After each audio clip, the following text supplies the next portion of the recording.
자기만의 뱀파이어 26장에 1992년 나는 이수단 미치현 대학교의 여름 브리지 프로그램의 강연자로 초청받았다. 이 프로그램의 목적은 학업에 고전하는 학생들의 성적을 향상시키는 것이었고, 참여자 중에는 라이 로넬 밀턴이라는 어린 신입생도 있었다. 라이 로넬은 미시건주의 러스트 벨트이자 우범지인 브린트 출신이었다. 그의 1월에 그의 형이 살해당했다. 가정에서 최초로 대학에 진행한 라이 로넬의 머릿속에는 자기처럼 대학에 갈 기회조차 얻지 못한 형 생각뿐이었다. 라이너들은 형과 자신 두 사람 몫을 살아야 한다는 부담을 느꼈다. 매일 몇 시간을 짊어지고 다닌 그 부담은 삶을 힘겹게 했다. 하지만 당시에는 라이너에게 이런 사정이 있는 줄을 몰랐다. 그의 첫인상은 세상에 분노한 청년이었다. 그래서 나는 다른 학생들과 함께 스스로 자신의 폐쇄적인 태도와 행동에 관해서 생각해보려고 했다. 이는 내가 운동선수와 사업그룹에서 누구이든지 자주 사용하는 방법이다. 이에 관해서는 7장에서 자세히 말했는데, 근본적으로 외부 힘이 아니라 스스로를 막는 내면의 방해물을 다뤄야 한다. 나는 라이너레일과 꾸준히 연락하며 지냈다. 2년 후에 우리 집에서 1년 워크숍에서 아침 내기를 납득시켰던 것 같다.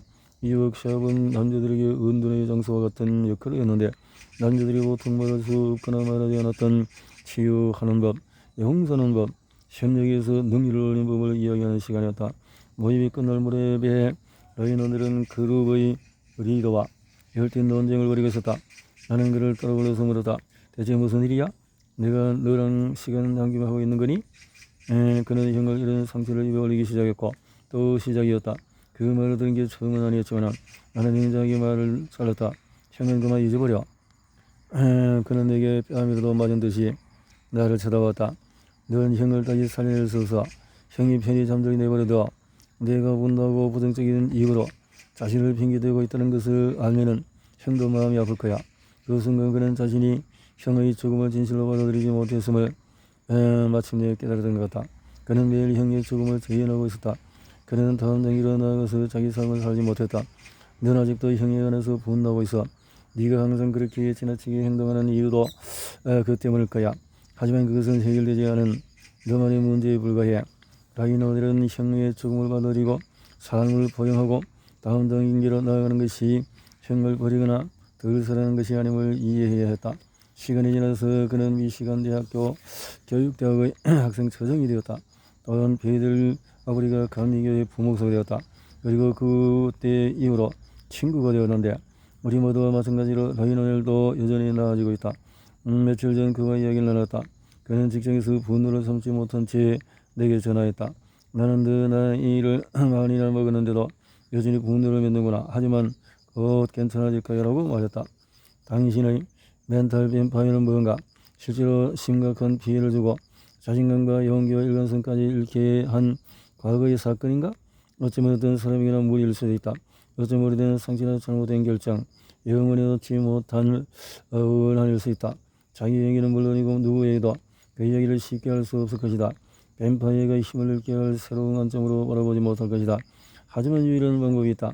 정말로 돌파구를 찾아서 늘 꿈꾸던 사람이 되고 싶다면 자기만의 멘탈 뱀파이어를 빛에 노출할 방법을 찾아야만 한다. 그것만이 멘탈 뱀파이어를 파괴할 방법이자 머리와 몸 또 정신을 장악한 그 지배력에서 빠져나올 유일한 방법이다. 필요하다면 과거의 짐을 내려놓는 데 도움을 줄 자기에게 있는 사람과 대화하라. 당신의 사고방식을 납득하고 조정하고 변화시킬 사람을 찾아라. 뱀파이어가 존재하는 세계에서는 그들이 어둠 속에서 번성한다는 사실을 우리는 알고 있다. 뱀파이어 옷장에 가둔다면 그 안에서 발부표 표기와 윗몸 일으키를 하면서 매일 더 강해질 것이다. 내가 장담한다. 믿어도 좋다. 뱀파이어가 두 가지 체력 훈련으로 몸을 불렸을 때 그 옷장 안에 갇히고 싶지는 않을 것이다.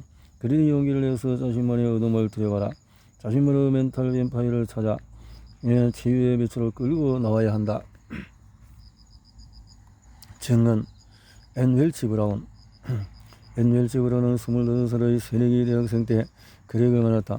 당시 그녀는 술을 끊은 지 6개월이 되던 시점에 그렉을 만나면서 변하기 시작했다. 앤은 그렉가 약을 남녀 카운슬러에 하던 병원의 프로그램을 지원받을 수 있는지 알아보고 있었다. 그녀는 그렉의 도움으로 우등으로 석사학위를 취득한 후 닥터 케어 버크셔 해서웨이 자회사에서 교육 판매직으로 13년간 일했다. 2001년에는 미시간 대학교의 의학개발실에서 입사하여 아동을 위한 챔피언 캠페인을 이끌며 새 아동병원을 짓기 위한 기금을 모금했다. 이 노력에 성공을 거두자 얘는 플로리다 대학에서 스카우트되어 학교 발전 및 동문회 부회장으로 일했으며 기금 모금 전문가로 구성된 팀을 이끌어 기부금을 현금 $500만 6천만 달러까지 끌어올렸다. 그녀는 현재 서던 캘리포니아 대학의 선임 부학장으로 일하고 있다. 애인이 10년간 비영리 단체를 위해 개인적인 지원으로 모금한 기금은 약 $10억 달러에 달한다. 절망은 대단히 적은 진심이다. 1952년 나는 금주를 지원한 프로그램을 찾아보다가 그레그를 만났다. 서를 끊은 지 6개월밖에 되지 않은 시점이었다. 25살의 나이에 대학생을 시작하면서 매주 그레그와 만나서 1:1 상담을 나누면서 나는 학업과 일, 금주를 유지하는 능력이 크게 향상되었음을 느꼈다. 그레그의 도움으로 나 자신을 이해하는 연습을 하면서 다가오는 종말을 느끼던 불안이 서서히 줄어들었다. 나는 헌신적인 부모 그리고 12명의 형제자매와 함께 자랐지만 극심한 수치심에 시달리는 바람에 자기의심이 커졌고 심신이 쇠약해졌다는 사실을 이해할 수 있었다. 내가 내 자신에게 가한 고통을 극복하기 위해 그리가 제안한 훈련을 연습했던 것이 또렷이 기억이 난다. 나는 내 강점과 기술, 성취한 일 모두를 목록으로 만들어 봤다.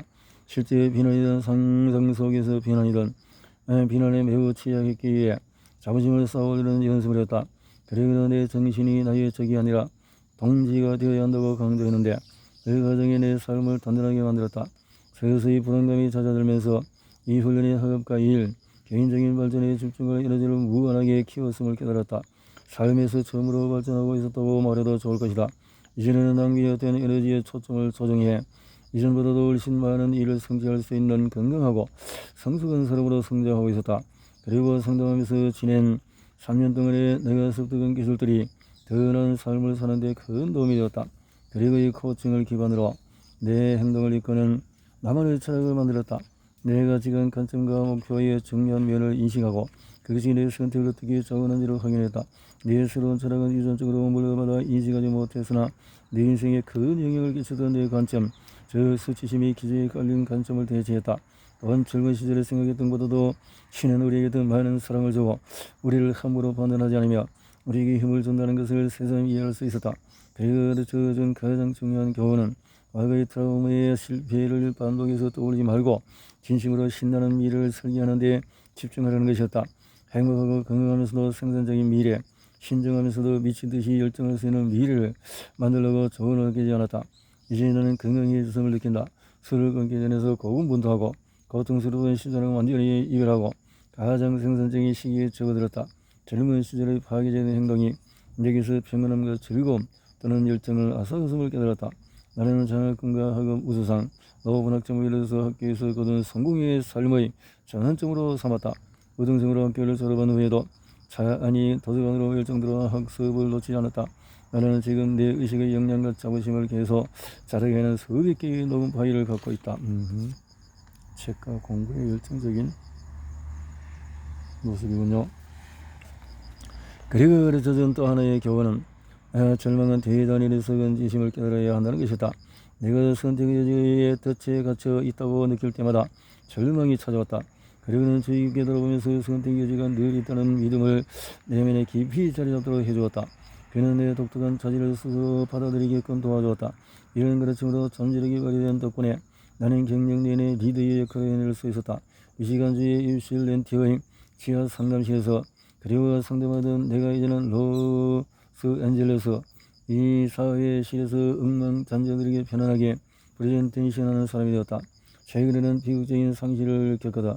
하지만 나는 머릿속에서 메아리치는 그레그의 목소리와 함께 단단히 중심을 잡고 길을 헤쳐나갔다. 우리에게 늘 선택의 여지가 있다. 너무나 쉽게 찾아오는 부정적인 대화를 선택하든 긍정적이면서 힘을 주는 관점을 선택하든 말이다. 그레그 하나들을 만난 나는 아주 운이 좋은 사람이다. 그는 자상한 태도로 내가 생산적이고 영향력 있는 삶과 경력을 쌓을 기반을 닦도록 도와주었다. 그를 만난 지 40년이 지났지만 난 여전히 그의 가르침대로 살고 있다. 멋지네요. 이렇게 정은의 앤 웰치 브라운 25살의 세네 대학생 때 그렉을 만나가지고 술을 끊은지 그래서 챔피언에서 병동도 짓고 부회장으로 동문회 부회장도 일을 하고 부회장 등등을 했는데 그렉의 도움을 받았군요. 이런 훌륭한 리더가 지도를 하는 그 속에서 한번 인생이 바뀌어지면은 어떤 일이든지 성공할 수 있는 그 마인드로 변하게 된다는 것이 이 책을 통해서 멘탈 공식을 정말 보게 되는 것 같습니다. 이것은 정말 체질화되고 할 필요가 있는데 27장에서 겉모습만으로 대형병원의 강의실을 떠올려보자. 금속 제비 의자들이 화이트보드를 향해 있고 형광등은 머리 위에서 윙윙 거린다. 소동하면서 공중이 퍼져 있고 스피커는 몇 분마다 의료 코드를 내려보낸다. 이제 강의실에 앉아있는 수십 명의 남자를 떠올려보자. 이 모든 사람이 노동자 계층으로 백인으로 나이는 40대에서 50대에 걸쳐 있다. 대부분 발레치아나 디프 사우스 지역 출신이다. 그들 중에서 누구도 그 자리에 있고 싶은 사람은 없을 것이다. 이는 병원치료센터에서 열리는 외래 환자 중독치료 프로그램의 관객이다. 13주간 이어지는 강의로 주변 사람 3명 중에서 1명이 프로그램에 참가하고 강연 탓에 마지못해 참가했을 확률이 크다. 고용주는 아내 또는 부모의 건의로 참가한 것이다. 이제 이 남자들의 눈을 들여다보는 나를 그려보라. 나는 이 전형적인 백인 남자들에게 알코올과 약물 남용이 미치는 심리적인 사회적인 영향에 관해서 13주 동안에 매주 1시간씩 한 30분 동안 1시간 30분 동안 강의를 건의 있는 인물이다. 이 시인사들은 가만히 앉아서 말이 빠른 사회복지사이자 기분 나쁘도록 낙천적인 흑인의 강의를 1분 이상 들어본 적이 없다고 해도 과언이 아니다. 의무적으로 들어야 하는 경우가 아니라는 말이다. 솔직히 처음 몇 번의 강의는 힘들었다. 강의실에 있는 사람들의 분노와 짜증이 파도처럼 여도치게 느껴졌다. 나는 왜 저들에게 90분간 훈계를 늘어놓는 대신에 강의를 집단 학습 활동으로 바꾸려고 애쓰다. 그들이 일방적으로 말하는 대신에 그들과 이야기를 했다. 이 남자들에게 자기 이야기를 공유하고 서로 유대관계를 맺고 삶을 바꿀 방법을 서로 가르치려고 조언했다. 나는 이번 프로그램을 이들에게 진정한 영향을 미칠 기회로 상으로 여고 부단히 노력했다. 그리고 2년 때가 되자 환자 몇 명이 가족과 친구를 강의실로 데려오기 시작했다. 솔직히 몇 명은 심지어 술친구를 데려왔다. 솔직히 인정하면 그 점에 강의가 편해졌고 내가 이 일을 꽤 잘하고 있다고 스스로 생각했다. 어디 출신의 사람이든 무슨 일을 겪었든 누가 되었든 이제는 그들 앞에서 설득할 수 있을 것 같았다. 나는 그들이 이 프로그램에 참여했는지 이유를 직시하고 우리가 제공하는 도움을 어떻게 이용해야 하는지 이해할 수 있게끔 도왔다. 그렇다. 나는 이 일을 꽤 잘한다고 생각했다. 그가 나타난 그날 밤까지는 나는 그동안 수없이 많은 공격적인 피해가 하고 포인트를 만나기 때문에 남자의 덩치 얼마나 큰지는 정확히 알 수가 있었다. 그는 그가 2m의 몸무게는 130kg, 허벅지가 내 몸통만 하고 붉은 빛이 도는 금발머리에 턱에는 희거리는 수염이 나있고 강국 훌른 패턴을 입고 사냥부츠를 신었다. 간단해서 그는 내가 만난 사람 중에서 가장 크고 흠하게 생긴 초원떡이었다. 그는 제일 높이 앉았다. 내가 목을 풀 때 나를 떨어져라 쳐다보는 눈길에서 나와 이 프로그램이 그리고 마지못해 이 자리에 앉아있는 것이 아니면 이 강의실에서 일어날 일이 모두 마음에 들지 않는 것이 분명했다. 나는 살면서 거친 인물들을 꽤 만나봤다. 그리에서는 물론이고 알코올, 약물 또 대면하는 직업을 택한 이후로 더 자주 만났다. 하지만 이 나이든 남자와는 강의의 끝날까지 꽤 해먹을 것이 분명해 보였다. 처음 몇 주간은 편안해질 시간을 준 다음에 그를 내 편으로 끌어들이겠다는 마음을 먹었다. 저 문으로 들어온 다른 천정처럼 그를 변하게 만들겠다고 말이다. 나는 그에게 질문했다. 대답이 들리지 않았다. 그 차디던 침묵만 흘렸다. 좋아. 난 그렇게 쉽게 포기하지 않아 라고 생각했다. 모든 기법을 동원해서 그에게 반복해서 질문했다. 8주가 흘렀다. 이 태산 같은 남자와 가까워지기 위한 모든 시도가 물거품이 되었다. 그는 앞자리에 가만히 앉아만 있었다. 나는 생각했다. 참여하지도 않을 거면 왜 앞자리에 앉아있지? 그는 차가운 눈빛으로 나를 노려보면서 입도 뻥긋하지 않은 채 앉아만 있었다. 나는 상상력을 동원해서 이 촌뜨기 머릿속에 무슨 일이 일어나고 있는지 그렸다. 그리고 침묵의 의미를 유추했다. 그는 독실한 인종차별주의자이자 시골 내기 혐오 선동자임이 틀림이었다. 그는 여기서 시간만 채우다가 집에 들어간 후에 KKK 모임에서 나를 비웃을 것이다. 나는 그렇게 확신했다. 11주째가 되자 나도 모르게 카운트다운을 하고 있었다. 2주만 더 있으면 저 의자에 앉아서 조용히 나를 노려보는 남자를 다시는 마주치지 않아도 된다. 강의실이 북적하고 그가 문으로 들어오는 모습이었다. 하지만 그는 자기 자리에 앉은 대신에 내 책상 앞으로 다가왔다. 그는 내 앞에서 서서 일식이 일어난 것처럼 빛을 가린 채 나를 내다보고 있었다. 수업 끝나고 선생님과 얘기하고 싶습니다. 최남부 지역 말투로 느릿느릿 말했다. 나는 달리 모르고 답해야 할지 몰라서 고기만 끄덕였다.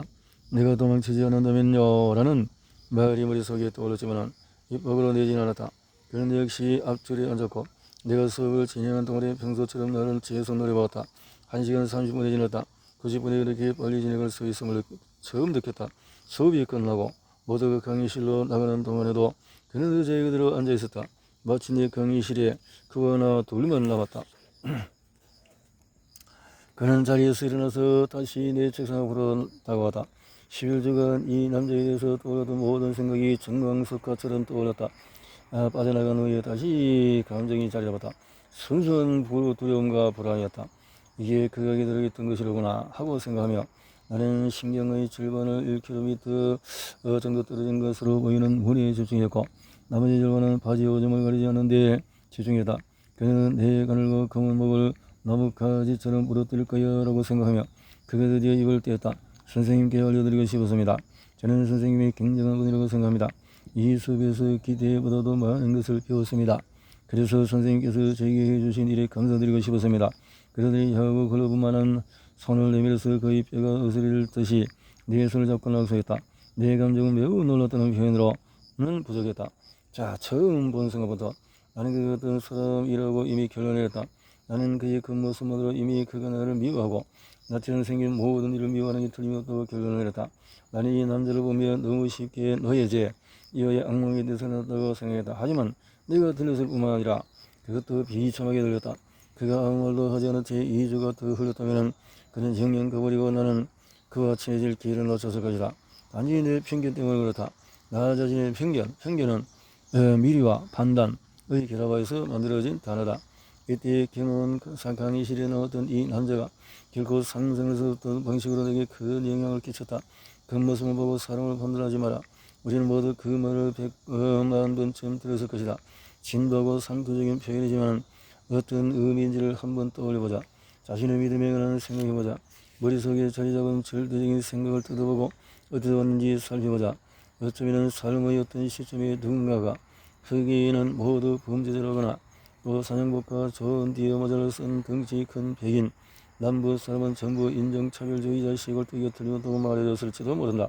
아니면 모두는 그 말했을 그 비슷한 경험을 한번 떠올려보자. 이것만은 기억해야 한다. 누군가 입에서 모든이나 전부와 같은 단어가 나온다면 경리심을 표해야 한다. 그 사람은 이제 매우 어둡고 어리석은 무언가를 말하려는 것이다.